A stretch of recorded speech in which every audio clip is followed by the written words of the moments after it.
wanna talk about sports. They need a resource where they can come talk about sports. They really be talking, but we know the facts. Stacks, yeah, that's where it's at. We the hottest on the map. This is our take on. This is our take on. Yeah. What's up, everybody? Thank you so much for tuning in. He is your host, Mr. MP80 Baby. That's your host right there, Mr. GPG. And welcome to our take on sports. I love the sound of that. All right, we keep you in tune with all the latest information that's going on in the sports world, man. We never waste no time on this show. We ain't gonna do it right now. We're gonna dive right into the hottest topic that everybody's talking about right now, man. They talking about that Lakers game. They talking about Luka Dončić and his conditioning, and they talking about the Lakers dropping that series and Ant-Man being the man in this series. What's going on, man? What you think of the job that JJ Redick is doing with the Los Angeles Lakers? I mean, it's his first job in NBA. I mean, professional on this level, being a head coach. They must have saw something in him. Of course, we're not the president or GM of none of the companies in the organization of the NBA. But with that being said, though, from the outside looking in, this season, I mean, it looked like he was coaching them. I mean, who knows? I don't even believe LeBron is coachable. I mean, I believe LeBron coached the team anyway. So I mean, I believe JJ, he might be coaching the others. Or whatever he see, but ultimately, I believe it was his decision to play his starting five the whole second half the other day, and he gambled. I mean, it was to me. I mean, I believe it was a good gamble, but it was certain spurts where he could have gave Luka and LeBron and the others at least a minute break. They was up by 10. In the third quarter at one point, or going into the fourth quarter, you could have definitely gave them. He definitely could have had a break. Got a 40-year-old LeBron James, out there, man, and he's expending a lot of his energy on the defensive end. He's guarding 1 through 5, especially the way the NBA is played right now with the little switching and the switching of the players and they'll pick a roll and then you end up with a different assignment. Man, look, he ran out of gas. I don't fault LeBron for this. And Luka, you got to get your butt in shape, man. This is ridiculous, man. You 20-something years old, 27 years old, whatever it is that you are right now. And right now, you can't stay in front of nobody. I was listening to Big Perk earlier, and he was talking about how Luka's just getting blown by everybody. And it's exactly what's happening in this series.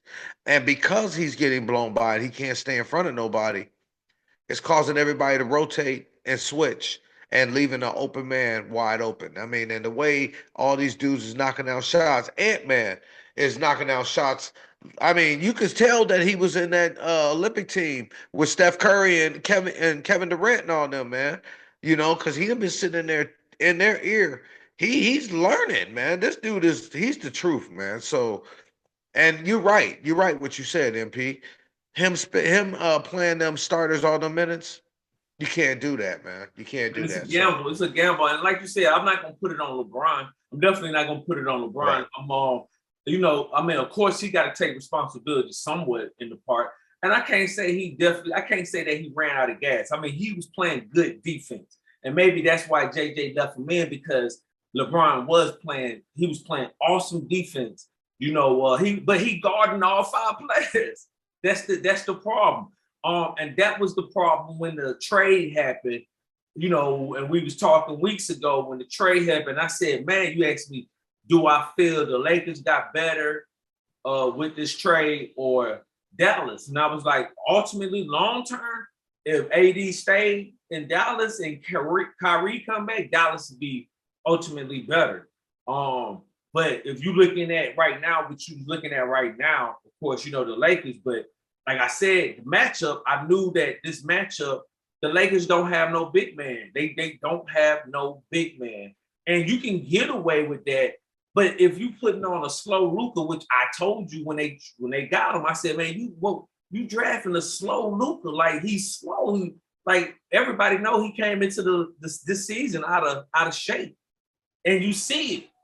You see it. And they licking, it's like they playing through him. And I never seen if you the GOAT, I never saw Michael Jordan play through nobody else. I never saw Kobe Bryant play through nobody else. If you him, you don't stand in no 3-point corner and wait and just looking at it. It was a lot of plays that I just saw. I will say this, MP. I will say this, though. I mean, look, he is 40 years old. He's 22 years in the league, man. You know what I'm saying? And that's the reason why he ain't able to do what he was doing when he was younger. You know, that's just human nature. You know what I'm saying? That's being a human. You can't go as long as you were when you were younger. He's 40 years old. This is Luka Dončić's team. This is Luka Dončić's team. Luka's supposed to be the man carrying this team. He's supposed to be. They brought him over. They all said it. LeBron is Robin now, basically, and Luka's Batman, right? So Luka need to get his big ass in shape and stop letting people blow by him. And he's the reason why everything is messing up for them. Where's Jackson Hayes, man? Well, who is who? Where's Jackson Hayes? Now I know Jackson Hayes is not Anthony Davis, and I expect him to be that. But where is Jackson Hayes, man? He's supposed to be that lob threat, that alley-oop threat that Luka's supposed to be thriving with. Where's he at? But that's the point. They wouldn't even put him in rotation. They scared. And that's what do you show? What are you showing the bench? What are you showing the rest of the team if you scared, to rotate at least two more players within the five, within the starting lineup. To me, I mean, I in a way I understand the gamble, but you have to know that you was gambling all A's. You was gambling everything. And now you looking homeless in Las Vegas, or now you looking homeless in LA. Yeah, you're right. You're right, because we down 3-1 right now. Everybody knows that I thought the Lakers would be the ones that go a little far, in this series and do their thing, man. But, damn, I just knew that we was going to be able to get one of these games in Minnesota. But it don't look, we didn't get one. Now, you got your backs against the wall. You're going back to L.A. Wednesday night. Who knows what's gonna happen, man? We'll watch the game. We'll talk about it. Everybody tune in, and we're gonna give it up for for the Lakers, and we're gonna give it up for Minnesota. But I'm gonna tell you something right now, man. And I didn't think I'd say this. That boy Anthony Edwards is the truth. He's the truth, man. Who's better than him right now in the NBA? Who's better than him? You know how old he is? He's only 22. He's only 22. He's only 22. Who's better than him, man, right now? And now that it's scary to watch this young man play, man, because now that he's developed a 3-point shot to go along with all the athleticism, he's unguardable. He's unguardable. You can't put a 40-year-old LeBron James in front of him. You can't put Luka Dončić in front of him because he's going to go right by him. And the Lakers ain't got nobody else. Dorian Finney-Smith, whatever the case. You ain't even giving some of these dudes on the bench. JJ, that loss was on you last night, man. You should have played at least some of your bench. You needed Gabe Vincent. You needed Dorian Finney-Smith. You needed somebody to come off the bench to give LeBron a little rest. And I'll just leave it at that. Man. Like I said, that's 10 minutes, you got 10 points. You 10-point lead. 10-point lead. That's when you gotta, especially when you're taking this type of risk. That's the point where you say, okay, LeBron, Luka, y'all get y'all asses, excuse my friend, get y'all butts over here, rest. Boom. Even if it's a 30-second, boom, you call timeout, get them another 30 seconds, and put them back in. But to ask them to play 46 minutes, and you play a young Minnesota team, and we know how cutthroat the West. That's what I was telling you. The West Coast, man, it's wide open. I know with OKC. The OKC is the only team that made a stance within the record. Everybody else that's in the playoffs is right there. Their record was right there, so it didn't matter who got who. Anybody can be. That's why the Golden State matchup is looking the way it is, because people. Man, the records was right there. Anybody could have shifted from seventh to second. The only thing they couldn't take was first place.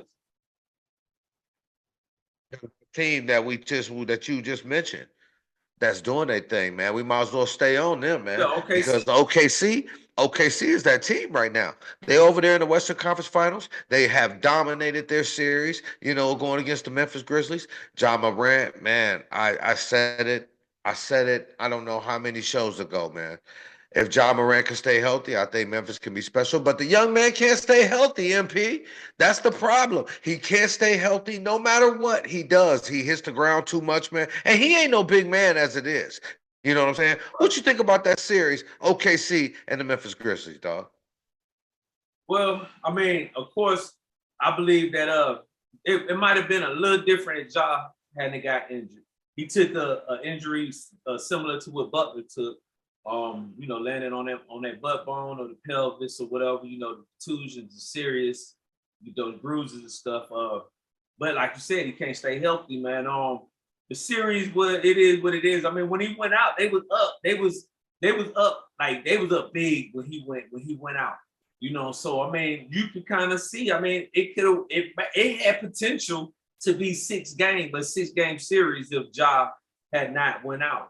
But I mean, like you said, I mean, for his future, I don't know, man. I don't know. Like, he's hurt every season. Every season, he's given up like 20 games. And part of it is he don't know how to protect his body.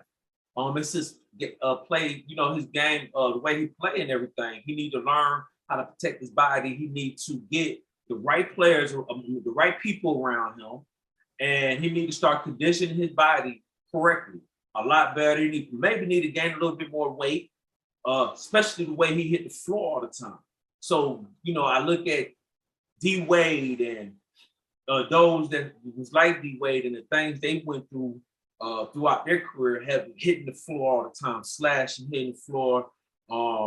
D Rose, he was one of them as well. And we saw how his career, the up and down, always staying injured.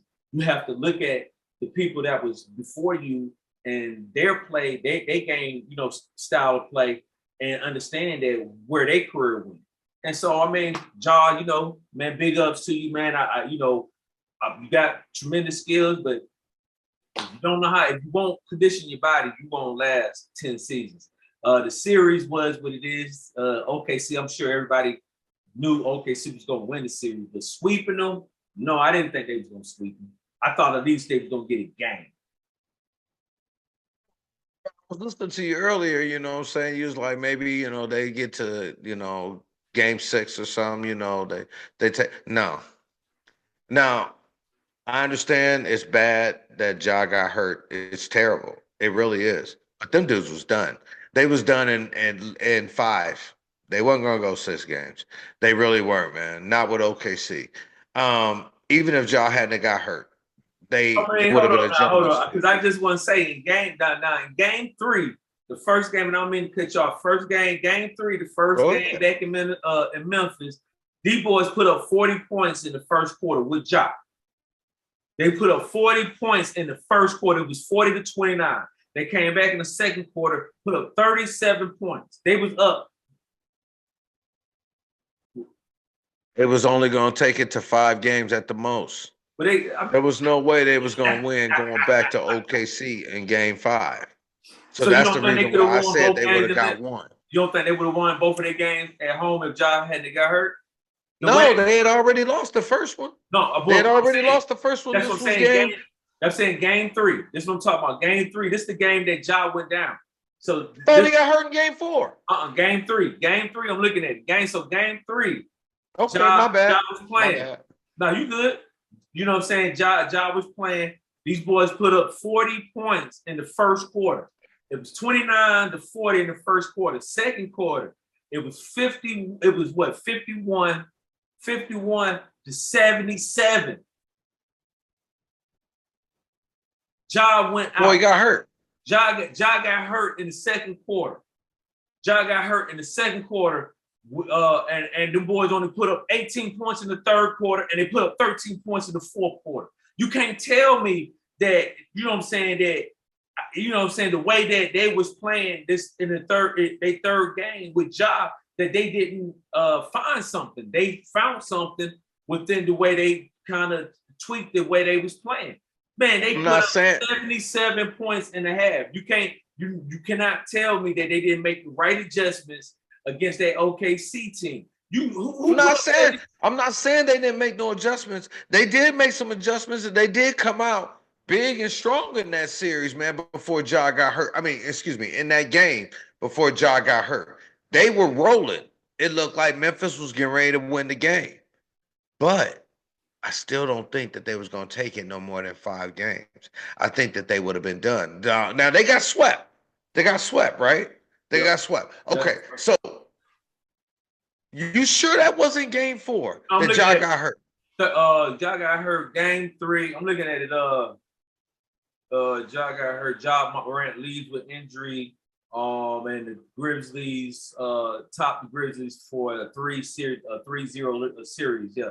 So this happened in game 3. I'm looking at it right now. I actually can send it to you so you can kind of see it. If you want it. It's cool. I just know that OKC was finna dominate that series anyway. They had no chance. I love me some Ja Morant. You already know that. That boy was playing, man. I mean, 18 points in the third quarter, 13 points in the fourth quarter after Ja went out. That has to show you that was a big, tremendous, that to me was just as horrendous for that team, just like that year when Draymond got suspended in 2 games and LeBron was able to come back from the 3-1 deficit. That's to me that injury was like equal to Draymond going out for them 2 games, how it affected the team. Out of here, man. No way. That's what I feel, man. That's what I feel. You can't compare that. What? That's not a comparison. Ja Morant then was down 2-0 already. They was up 77 points. I mean, they put up 77 points and a half. You can't tell me the boys weren't rolling, man. They was rolling that one night. Okay, they was rolling that one night. I'll give it to them. But what about the other 2 games that they did have Ja? Look, check this out. I'm a big Ja Morant fan. I really, really am. But like you said earlier, Neff, he got to learn how to stay healthy. He got to put some weight on his bones. He got to stop hitting the floor like he's hitting it. Man, it's killing him right now, man. It's killing the Memphis Grizzlies because he's not there when they need him the most. And that's the problem right there. Ja Morant can't stay on the court, man. And another dude that's having a hard time staying on the court, Mr. Dame Lillard. Mr. Dame Lillard, man. Oh my goodness, man. I was looking forward to see. Yo, him and Tyrese Halliburton, they've been going at it now. Yeah, they've been going at it, man. You know what I'm saying? You think him coming back with the blood clot already dealing with that and the what was that? That was in the right leg, I believe. And now he had the injury to the Achilles, which I do have the update. He did tear his Achilles in 2025 and 26 season is in jeopardy. So with that being said, I mean, I got a question for you. I mean, what do Giannis do? I mean, do Giannis stay? Do he stay in Milwaukee and give them everything on Dame coming back 2 seasons in 2 seasons? No, Giannis don't come back. No, Giannis don't come back. Look, check this out. Giannis did everything that Giannis was supposed to do. Giannis brought that city a championship that they hadn't had in years. I ain't even gonna go back to the year, man. I'm not even gonna do that. I think it was like Lou Alcindor years or something like that when Milwaukee was relevant. But I ain't even gonna go there. But what I'm gonna do is say this. Giannis, you've fulfilled your obligation to that city. You fulfilled your obligation to that organization. If I'm Giannis Antetokounmpo, I'm out. I'm finna go somewhere where I'm finna get the biggest payday I can probably get, but I'm also gonna play for that championship contender where I can contend every year. Giannis is a beast. Yep. Giannis is a beast, man. Straight up. And he's gonna continue to be that. But you're not going to win a championship in Milwaukee again. You got lucky and beat the Phoenix Suns in your championship. I'm not even going to say that. You take that back. It wasn't even luck. You guys just outplayed Devin Booker and the crew that year. I'll give it up for you. You really did. You put up a 50-burger to end the damn series. But You did everything that you're supposed to do to that organization. I'm out. So you say, yeah, go ahead and do you think now they do say it's a couple teams that it'll be a good fit. I mean, one might not have the access to give them up, but Miami and the New York Knicks. What you think about that? Would he fit well with Miami if you're looking at their team with Hero and Bam over there, or do you see him up there with Cat and your boy? Let me tell you something. I see Giannis. I think Giannis should go to a really, really big market. And I can see him going to LA. Who would they give up though? Nobody. Why would they have to give him up if he's a free agent or something like that? I mean, what kind of contract would he want? Because you already got LeBron, you already got Luka. You know what I'm saying? LeBron on his way out the door. Mm-hmm. That's why I said that. That's exactly the reason why I said that. If you don't go to LA, then you should go to New York and team with Brunson and that crew. I believe Giannis in New York, you can't stop them. I believe Giannis in Detroit, you can't stop them. I believe Giannis in OKC, you can't stop them.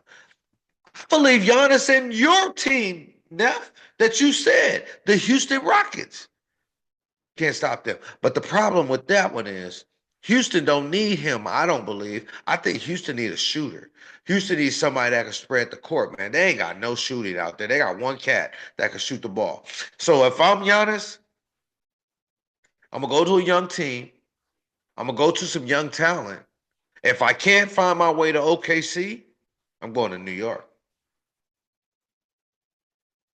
Straight up. I'm not going to Golden State, where everybody in the world want him to team with Steph. No, why? Steph is 37 years old. And if you Steph is on his way out the door. If you want, that's another thing. We're gonna get into that because that window of stuff and Curry already talked about his window and what he feel, and that's why he's chasing. That's why he's doing what he's doing now. It's about now. So the thing of it is, if you in, and everybody that's in the NBA is in the winning business. You want to win, right?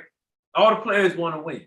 If Giannis want to get this, if he want to get this dang on championship, and you see what's going on in Golden State, you wouldn't go to Golden State and try to see if you and Curry can knock out two championships before he go out the door, before he decide to retire.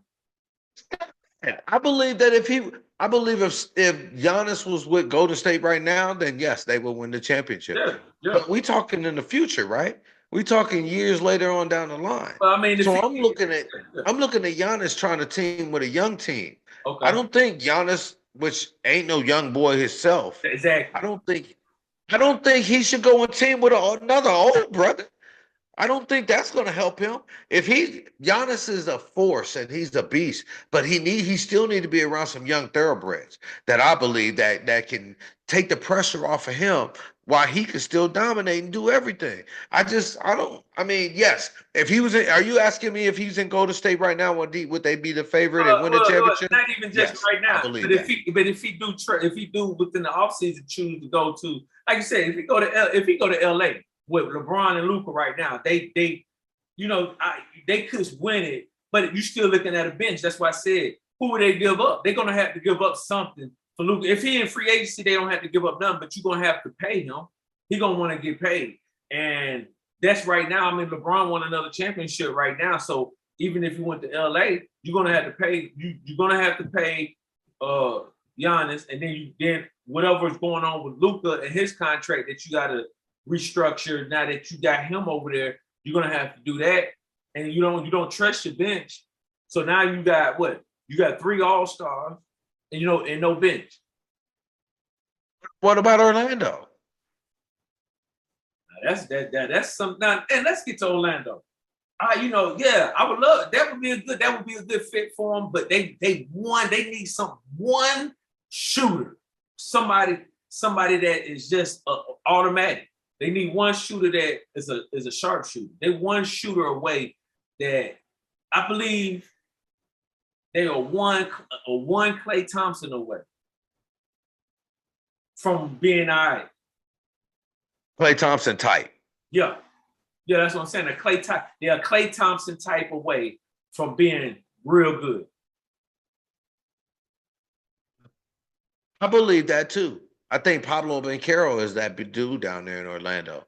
You know what I'm saying? It's unfortunate what's happening to them because the matchup that they going against, you know what I'm saying? They going up against, you know, the Celtics, and everybody knows that the Celtics, the defending champions, Jason Tatum, Jaylen Brown, you know, Porzingis, Drew Holiday, you know what I'm saying? Derek White, you know, they are strapped, man. They strapped. Al Horford, they strapped down there in Boston. So right now, it's just a bad matchup for Orlando and Pablo, but I agree with you. They did bring in Kadavius Caldwell-Pope to be that outside shooter from Denver, but he's too inconsistent.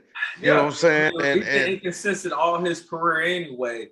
So that's why he's been bouncing around. That's one of the reasons LeBron, gave up on him in LA when he was playing out there in LA.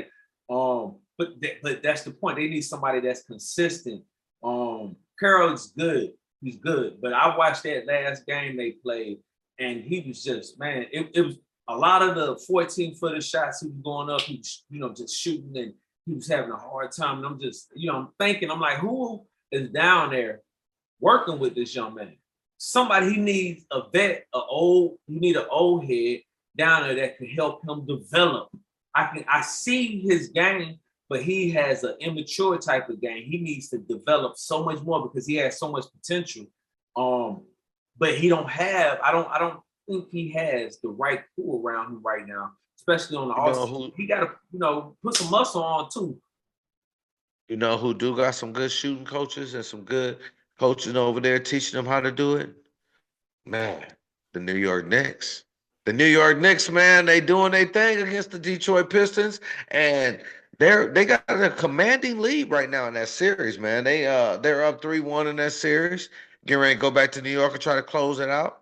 Mr. Kay Cunningham, he's doing all he can, and Tim Hardaway Jr., he's trying. But Jalen Brunson and Josh Hart and the rest of them cats over there, man, they putting in work. And Big Cat.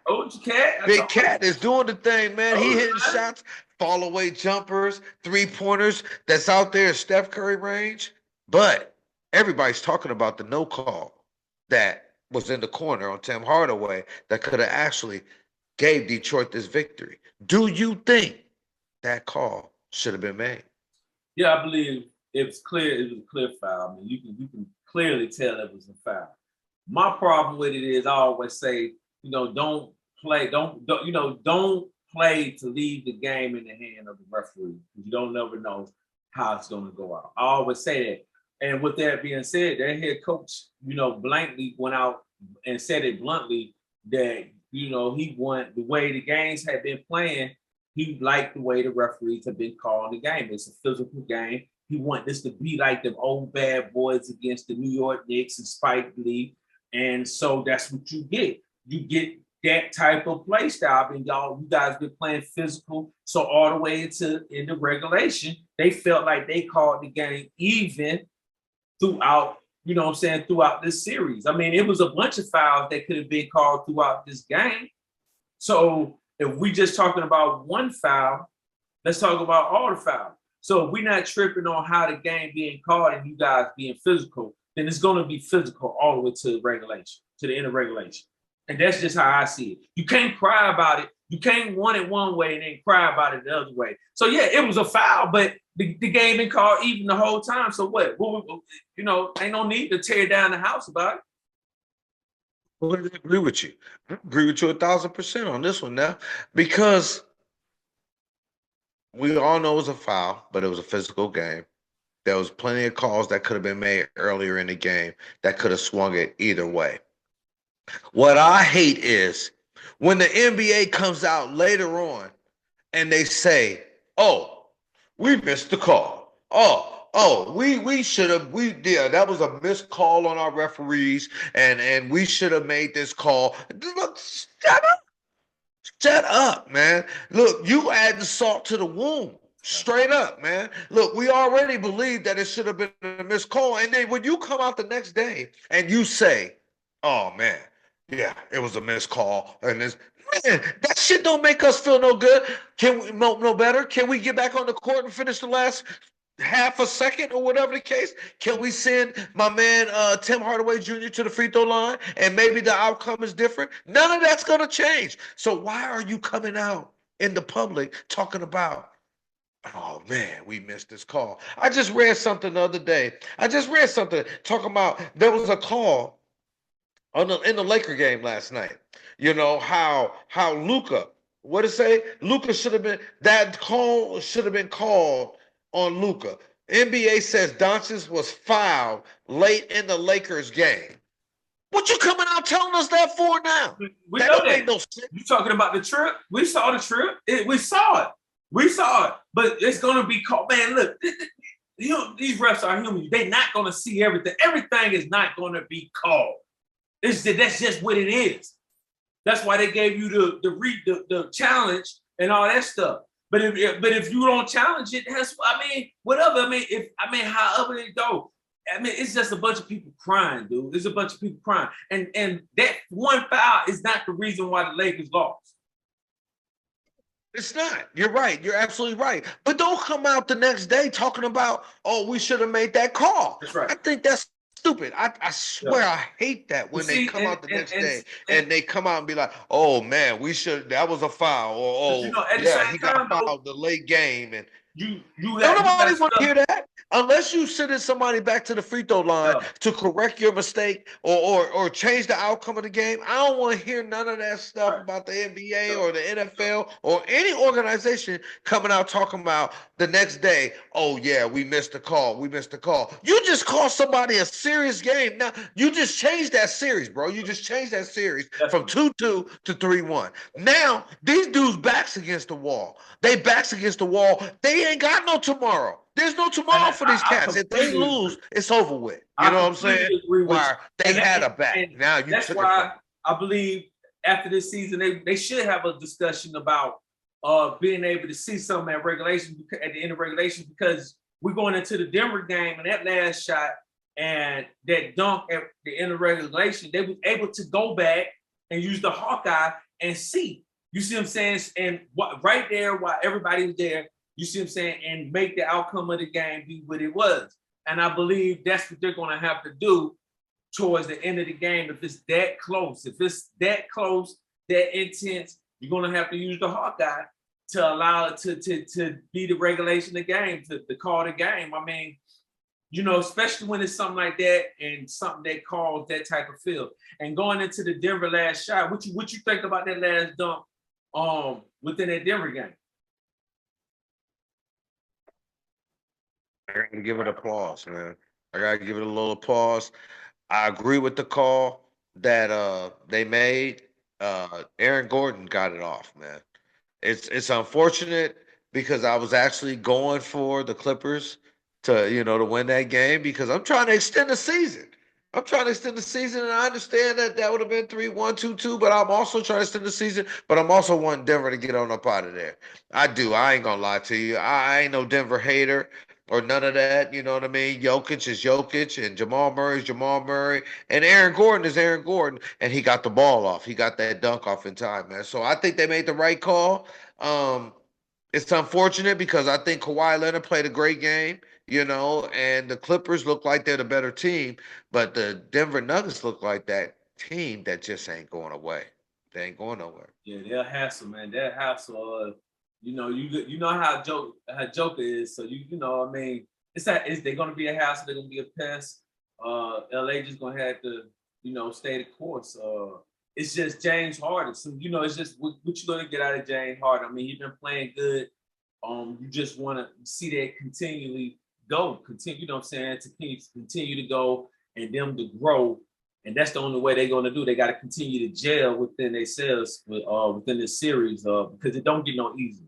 It's going to be a tough game, series tied up. So, it's definitely going to get harder. Jimmy, playoff Jimmy is coming back. What you think about that in Golden State? I'm glad.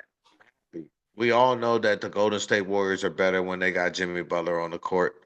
He takes that pressure off Steph Curry. They want to load up. They load up, man. Damn, I think they sent 3 or 4 people at Steph one time, man. When Gary Payton Jr. got that layup and that dunk at the end of the game, man, they sent the whole team. I think the coach was out there trying to guard him at one time, man. It looked like, man, look. This dude, he draws so much attention, man, and he's such a great player, man. I mean, the dude has no limits. His green light is lit up all over the court, man. You know what I mean? When it comes to Steph Curry and now that Jimmy Butler is back, I just hope that he's healthy. He takes that pressure off Steph that everybody needs. Draymond, he's looking for Steph 90% of the time, but the other 10, he's looking for Jimmy. And Jimmy Butler, especially the way he can get to the free throw line and allow Steph to get that rest on the court as well as off the court. Right. It's going to be crucial, man. So I'm hoping that Jimmy Butler can come back and do what buckets do. And we go ahead and get ready to put Houston on their back, man, and get ready to put them in elimination mode back in Houston. Definitely. Jimmy come back, even if he's not 100%, he'll still take that pressure off Steph like you was talking about. So it's definitely going to be interesting to see if they can go ahead and take the series 3-1, because if they do, they get it up 3-1, then this series is over with. Houston, like I said, I like Houston. That was my pick at the beginning of the season. That was my sleeper team. A lot of y'all didn't believe me. Y'all gonna bet on me y'all gonna bet on me, you know what I'm saying, in the future. Because I'm not a psychic, but hey, I'll be knowing some things.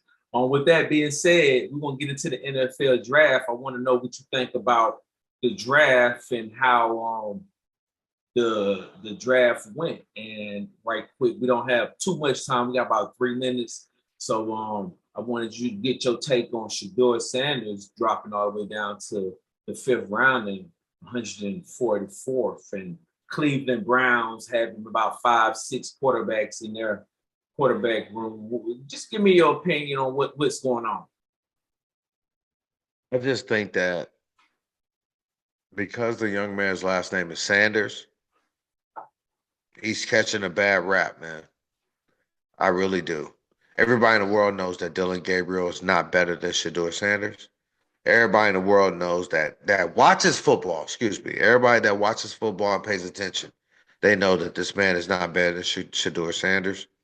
They know that this man should not have been drafted in the 3rd round and Shedeur drafted in the 5th round. I believe because of the talk and Deion saying, my son is not playing for this organization. My son, and if this organization draft my son, it may have hurt him, and as far as the draft. But Shedeur Sanders, in my opinion, was the 2nd best quarterback on the board. And for him to slide to the round 5, I think it's a travesty.